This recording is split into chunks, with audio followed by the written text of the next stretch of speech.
Yeah, Friday. What's up, everybody? Friday morning. Welcome to today's edition of the Daily Market Commentary. I'm your host, Chuck Fulkerson. I hope everybody had a great trading day yesterday, but more importantly, I hope everybody had a safe day yesterday. For those of you that are in the path of Hurricane Laura in southwest Louisiana and far eastern Texas especially, you have our thoughts and our prayers.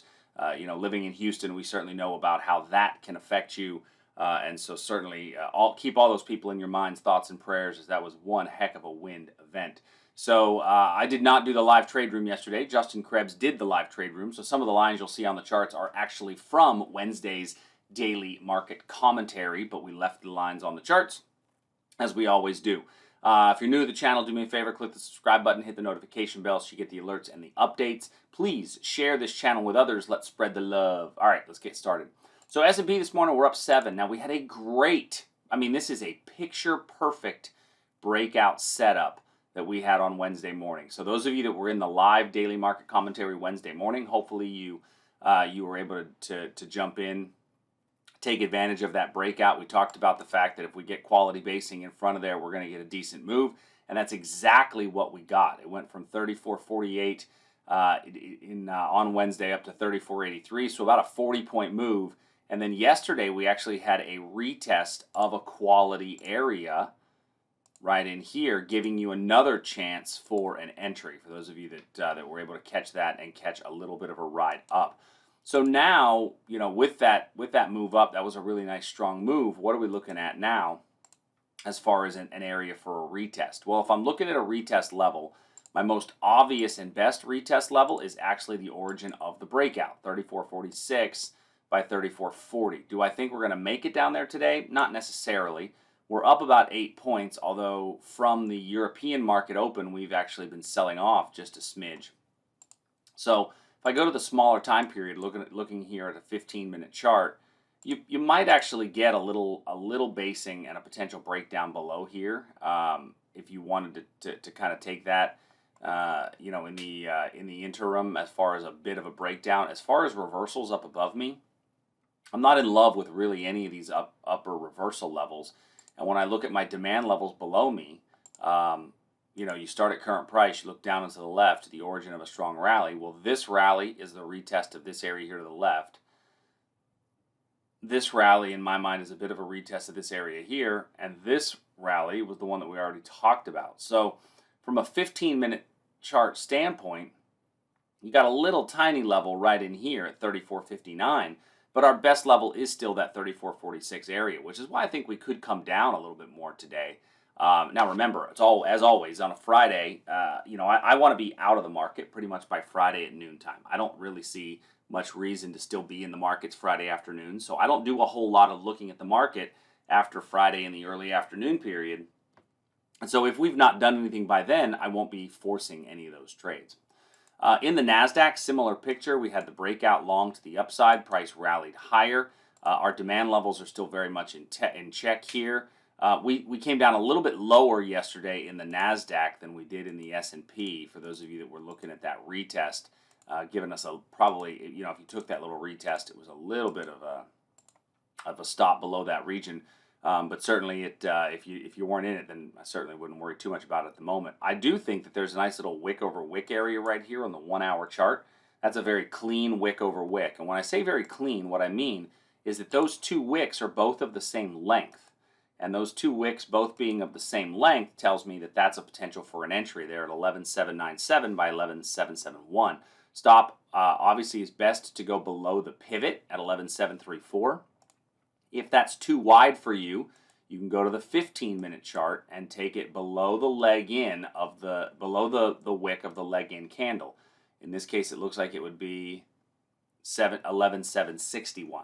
So ultimately, the better stop is going to be below the pivot, but below the wick of the leg in candle is also what you could do as well. Looking at the Russell. Now the Russell, we had a 15-minute supply level identified. And this supply level we've been looking at for a couple of days, as it was our weakest market. And price came close. It came super close on Thursday morning. Gave us a bit of a tweezer top before then selling off. So by getting that close, what does it do to our level? Well, it changes the rules, right? The rules say that if we get close to a level and we don't enter the trade, we then need to switch this to a confirmation entry. And if we switch this to a confirmation entry, the next time we come back up, we don't truly get an entry into this position. And so now on a 4-hour, we're getting a very clear sign that the market's telling us, meh. That's the clear sign. Meh is that it's fairly sideways. We could theoretically say that there's a potential for an upside breakout above here on the hourly chart, right above 1589. There could be potential for an upside breakout, but I would certainly need the basing in order to achieve that. And then if we get above there, then all of these supply levels above me then switch to confirmation entries. All right, moving over to commodities at crude oil. Now in crude oil, we had a little bit of a breakout level up here that we didn't, we had said, listen, we're going to need some basing inside this region for it to work. And we got this big spike right up, and we didn't get any of the basing before that. And this was from our Wednesday, oops, make this bigger, from our Wednesday morning session. We were looking at on Wednesday morning, we were looking at it, the market was right here. And we said, well, we'll need basing up here. And I assumed it would take a few hours to get there. Nope, it got there the next hour, but didn't give us any basing for us to have a clean entry on that trade. And this is where a lot of people misunderstand, and they would call this a false breakout. I would not call this a false breakout because I wouldn't call this a breakout. We missed the basing before the level. And so with that being said, I'm going to remove this line altogether only because we've played around it and kind of violated it a little more than I'd be interested in.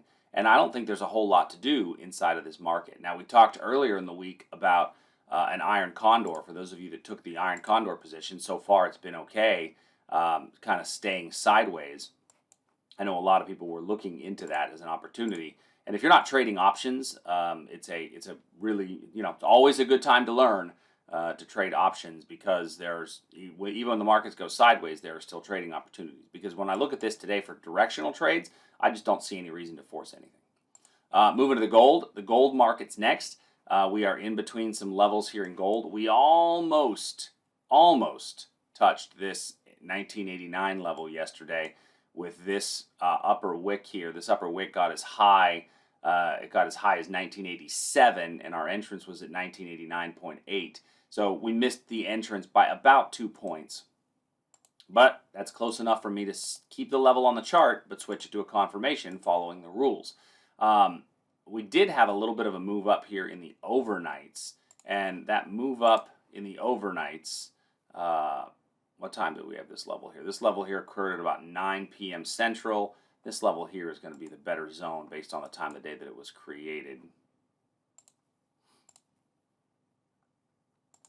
Let's just draw that one out. There we go. So 1950 by 1945, I think, is going to be your better zone. A little bit of a retouch in this area right here. Let me see that on a 15-minute. Ooh, so yeah, so this retouch came after the move away. So while it's a good level, it's already been touched once, and so I'm going to make it a confirmation entry just based on the fact that it was already touched once. So it's good to go to the 15-minute to see kind of how it was touched. Looking at natural gas, so in nat gas we had a breakout above this 255. We had a bit of basing down in here, and then a little bit more right here. So you may or may not have gotten in, depending on your zone tolerance as far as the basing. It wasn't like the oil one or the gold one where it was clear that it was well below. But then there's this little area right there that we could see a retest into, and there's a wick over wick just above it. So you've got a little bit of a level on top of level, and so I'm going to take the lower one here because I think that's going to be a better opportunity. Now below that, you've also got this area right in here, which is the old area of resistance. So I wouldn't be surprised if we pull, and I keep having to do this because my times down here keep disappearing when I'm maximized. I'm going to, looking at this, I mean, I'm going to, you know what I'm going to do? I'm going to switch this. And I'm going to come to this level down below. And the reason I'm coming to the level down below, which includes the wick over wick, is because of all of these areas of resistance in the past. Remember, there are lots and lots of traders out there that will say old resistance becomes new support. And if enough of those traders have added their buy orders to the queue at this level, 255.3 by 2577, then that's what's going to be a price magnet for price to come all the way down to here. And I would rather miss out. I would rather do this. I'd rather miss out on this trade. If price comes here and reverses and I miss out, I'm okay with that. What I'm not okay with is price coming down to here, stopping me out, and then hitting this level and rallying up. I'd always rather pick the lower demand area and be a little bit more cautious, a bit more safe. In copper, we had this copper level on Wednesday we talked about. We gapped up into the copper supply area and then dropped away a little bit more than a 3-to-1 reward to risk. This is why we don't use continuous contracts. I do like to use, I say continuous, we don't want to use the contracts that adjust for rollover. I want to see rollover gaps because rollover gaps are oftentimes going to be a very valuable trading tool. If you happen to be in the market, that worked out to be a pretty nice little run. Now on a 4-hour chart, our uptrend is definitely very much in place. You know, a couple of weeks ago, we had talked about the fact we anticipated the copper coming down into this range and then rallying higher, and that's exactly what we've seen occur. And so now what we're looking at is where's our next potential retest on a pullback, and I think your best level comes into play right about here. Not a great time of day, market close, but it's a fairly clean zone and a fairly clean level. Looking at soybeans, soy, we had the big gap and go there on soy. I did not have that gap and go set up ahead of time. It was not one of them that we normally trade on the gap and go, but it actually wound up being a very clean one. However, now we're putting in a bit of a bull flag pattern, bull pennant pattern, I guess it would be better, for price to potentially break out above there. Now, I don't normally take the breakout of the pattern. I'd still want to see basing in front of that level. If not, then your retest level is back here if we break down. Corn looks very similar, although corn's starting to roll over a bit more. In corn, we've got our zone of demand a bit lower down in here. I don't really have any clean ones to add above there. All right, moving to bonds and currencies. I want to try to get this thing wrapped up here in the next couple of minutes. Looking here at the ZN. So in our ZN position, we had a confirmation short here where the market rallied right up. And let's move this to a smaller time period. Rallied right up through the level, giving us no entry, unfortunately. Unfortunately, there's no entry on that trade when price goes through. It cancels and invalidates the trade. It would be nice to say that, oh, yeah, that was a great setup. Look at how we saw price would move away. Yeah, no. It broke through and violated our rules. So this is technically a non-entry based upon our rules.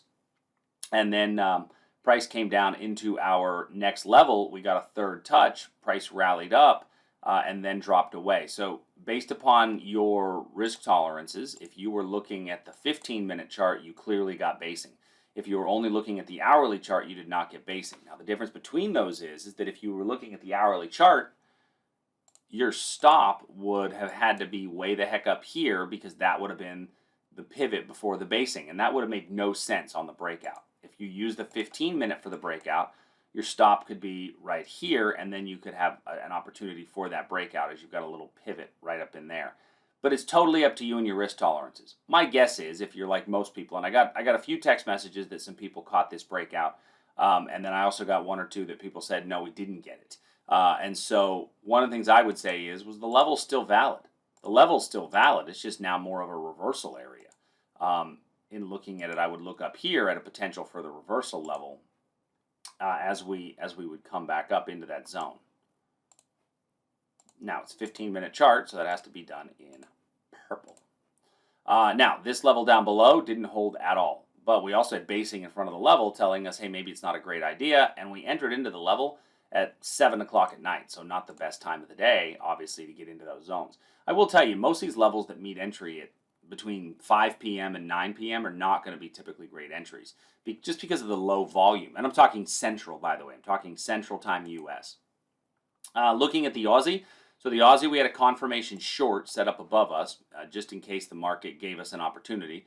And we came up and went through it before giving us an entry. And so price moved away from there. Now, that old area of resistance or supply acted a bit of demand as price moved up, but I don't know that we're going to get a retest of that zone. I'd have to come down to here, and this isn't a full speed candle, but it's essentially a parabolic move straight up. And we've seen that in a lot of our currencies, and that's just due to the nature of the fact that we've seen a lot of weakness in the dollar. And so this could be an area for a reversal. Remember, any supply levels above us, now that our 4 hour has given us a new high, any supply levels above us have to be confirmation shorts.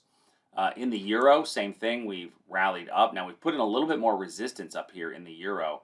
I would come a bit lower in the euro, which should be down in here as a potential for the reversal. Although if we get too much basing in front of that level, you're going to be better down here. Okay, so if we get basing in front of this level, ignore that level and then look for this one to come into play down here. Looking at the Canadian dollar, we've actually rallied up. Once again, we're in a 4 hour upward trend. So this area of supply up here has to be a confirmation entry. So we are right, not quite yet, at a trigger point. So if you want to take the short on this, your short doesn't get triggered until we touch 76624. And then if we don't come back down below 76571, then you're not going to get an entry, right? So in this case, your entry would be right down in here, as your activation would be right up in here. So we've nearly got an activation. As a matter of fact, let's throw an alert on there. So we've got nearly have an activation set up, and then the entry to get short is a stop limit entry right here. That's because, remember, this has to be a confirmation entry because our big picture trend is up.